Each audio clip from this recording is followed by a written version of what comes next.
Hi, it's Steve. Today we'd like to show you how to change the lower spray arm support on your dishwasher. It's a really easy job. Let me show you how we do it.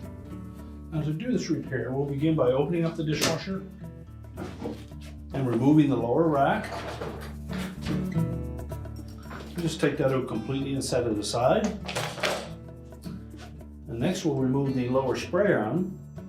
Simply grasp the center portion of that and pull straight up on it. And set that aside.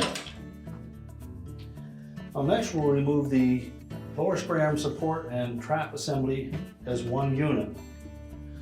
The trap assembly has a lever on the side of it, and there'll be an arrow on it to indicate the direction to turn it to release it. It's typically a clockwise direction. Just turn it about 90 degrees and then lift it out of the dishwasher. You can then separate these two pieces. Simply pull the spray arm support out of the trap. Now when installing the new spray arm support, you can either put that in the dishwasher, lock it into place, or put it together with the glass trap and put the whole thing in as an assembly. It may be easier to assemble it first. We just need to take note of this little cam on the side of that lower wash arm support, and that needs to rest on the top of that U-shaped portion of the glass trap.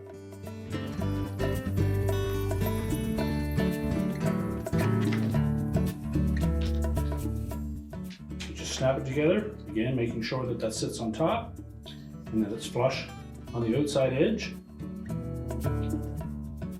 Position it in the dishwasher with the lever pointing forward, press it firmly down, and then rotate it a quarter of a turn counterclockwise until it locks in place.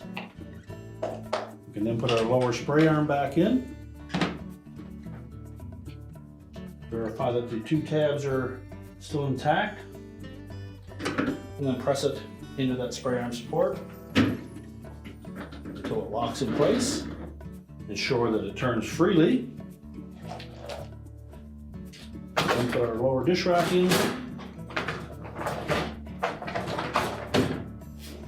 Close the dishwasher up, and your repair is complete.